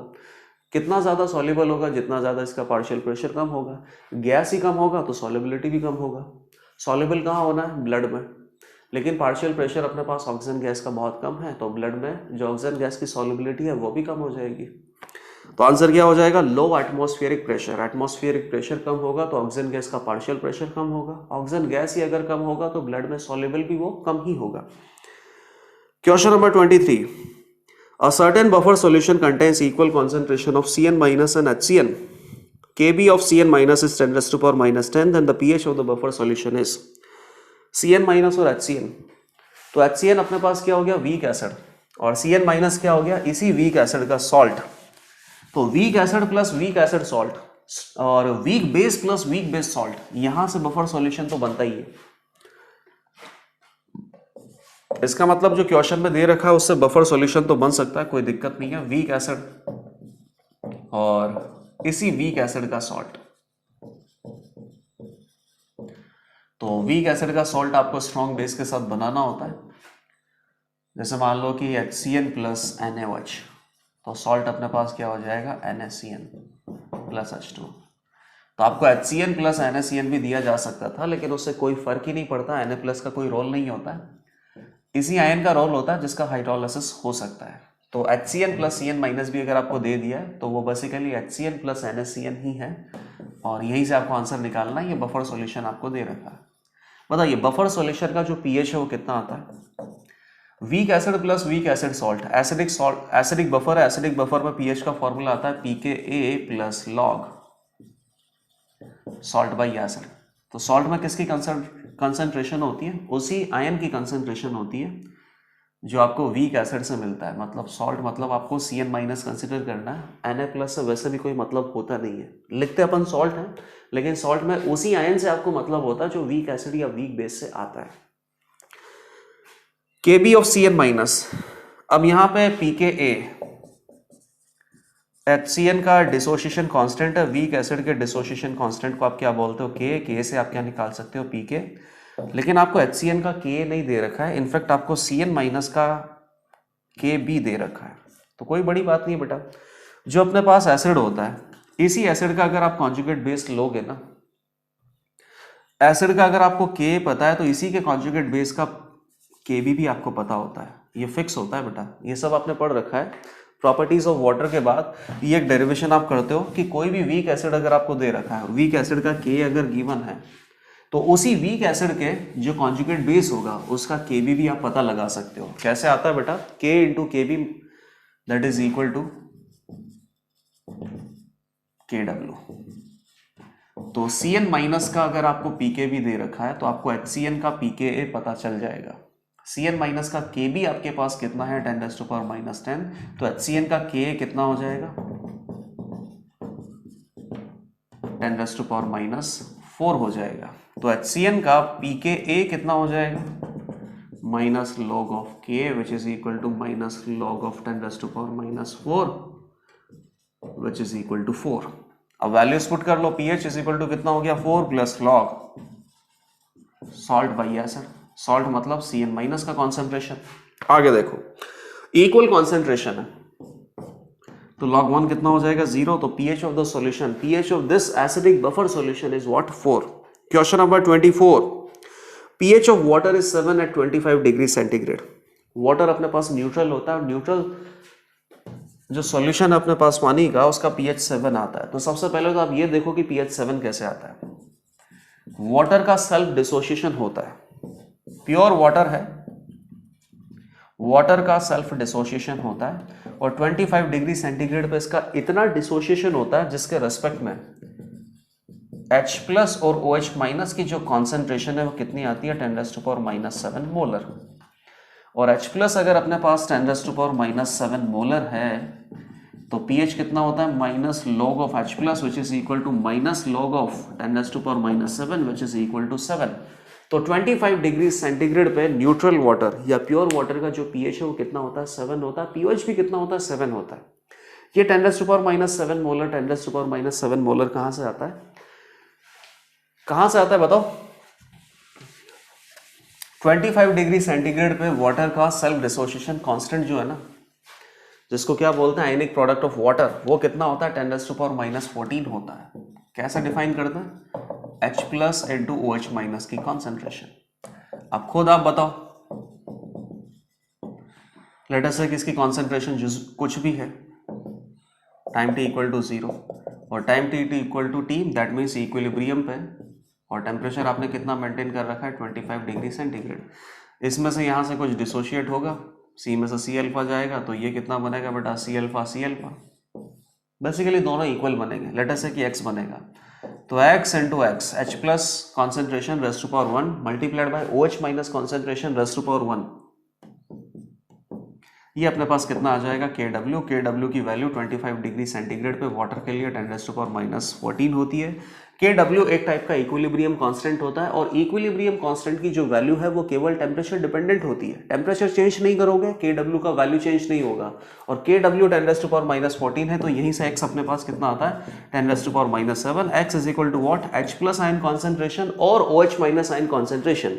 तो 25 डिग्री सेंटीग्रेड पे प्योर वाटर जहां पे KW अपने पास कितना आता है 10⁻⁻14, यहां पे H प्लस की कॉन्सेंट्रेशन 10⁻⁻7 है, इसीलिए pH अपने पास कितना आता है 7। तो ये सारी चीजें आपको ऑलरेडी पता है, मैं वापस से बता भी रहा हूं, लेकिन बताने का केवल एक ही तरीका है कि अगला क्वेश्चन है, इसमें बहुत इंपॉर्टेंट है ये। pH of water is 7 at 25 degree centigrade, if water is heated to 70 degree centigrade then choose the correct statement. 70 degree centigrade तक अगर आप पानी को हीट कर दोगे, डिसोशिएट हो रहा है, एंडोथर्मिक रिएक्शन है, और एंडोथर्मिक रिएक्शन में अगर आप टेम्परेचर इंक्रीज करते हो तो इक्विलिब्रियम कांस्टेंट क्या होगा, इंक्रीज होगा। इंक्रीज हो गया, लेट अस से कि 10⁻⁻12 हो गया, नंबर ले रहा हूं। अगर ये 10⁻⁻12 हो गया तो न्यूट्रल वाटर में X की वैल्यू कितनी आ जाएगी 10⁻⁻6, ये H प्लस आयन की कॉन्सेंट्रेशन कितनी आ जाएगी 10⁻⁻6। सॉल्यूशन अभी भी न्यूट्रल होगा क्योंकि H प्लस और OH माइनस आयन की कॉन्सेंट्रेशन इक्वल है 10⁻⁻6 10⁻⁻6, लेकिन अभी न्यूट्रल सॉल्यूशन का pH कितना हो जाएगा 6 या pOH कितना हो जाएगा 6, और pH प्लस pOH अपने पास कितना आने लग जाएगा 12। नॉर्मली 25 डिग्री सेंटीग्रेड पे क्या होता है pH प्लस pOH 7 प्लस 7 कितना आता है 14, लेकिन अगर आपने टेम्परेचर इंक्रीज कर दिया, लेट अस से कि 70 डिग्री सेंटीग्रेड तक आपने टेम्परेचर इंक्रीज कर दिया और तब वाटर का सेल्फ डिसोसिएशन कांस्टेंट 10⁻⁻12 हो गया, ज्यादा हो गया, क्योंकि टेम्परेचर इंक्रीज करने पे एंडोथर्मिक रिएक्शन का जो इक्विलिब्रियम कांस्टेंट है वो वैल्यू बढ़ता ही है। लेट अस से कि मैंने अज्यूम कर लिया कि 10⁻⁻12 तक बढ़ गया, तो H प्लस और OH माइनस की कॉन्सेंट्रेशन अभी भी इक्वल होगी, लेकिन कितनी होगी 10⁻⁻6, तो pH कितना आ जाएगा 6। तो आंसर कैसा हो जाएगा, option number 4, pH will decrease but solution will remain neutral. 80%, question number 25, 80% of the radioactive nuclei are left undecayed in one day. Then the percentage of nuclei left undecayed after 2 days will be. तो radioactive reaction है, मतलब fast order kinetics होता है, इसको आप पूरे complete फॉर्मूले लगा के भी सॉल्व कर सकते हो, और एक ट्रिक मैंने आपको बता रखा है, चाहो तो आप ट्रिक यूज करके भी सॉल्व कर सकते हो। सबसे पहले फॉर्मूला लगा के हम सॉल्व कर लेते हैं, क्वेश्चन इजी है। 80% of the radioactive nuclei left undecayed, मतलब 20% रिएक्शन हुआ है एक दिन में, ln A0 divided by 80 which is equal to KT। Let us say कि A0 अपने पास कितना है 100, 20% रिएक्शन हुआ तो 80 बच गया एक दिन, यहां से किया जाएगा। अब आपसे क्या पूछा है, percentage of nuclei undecayed after 2 days will be, 2 दिन का टाइम, A0 100 है, 80 लेट अस से कि 80 होता है 2 दिन के बाद, K इंटू 2, K की वैल्यू सब्स्टिट्यूट कर देना, 80 की वैल्यू आ जाएगी, ठीक है। और मैं क्या कर सकता हूं, एक दिन के बाद 80% बचता है तो 2 दिन के बाद कितना बचेगा, तो मुझे फर्स्ट ऑर्डर काइनेटिक्स की एक खास बात याद है, और वो खास बात क्या है,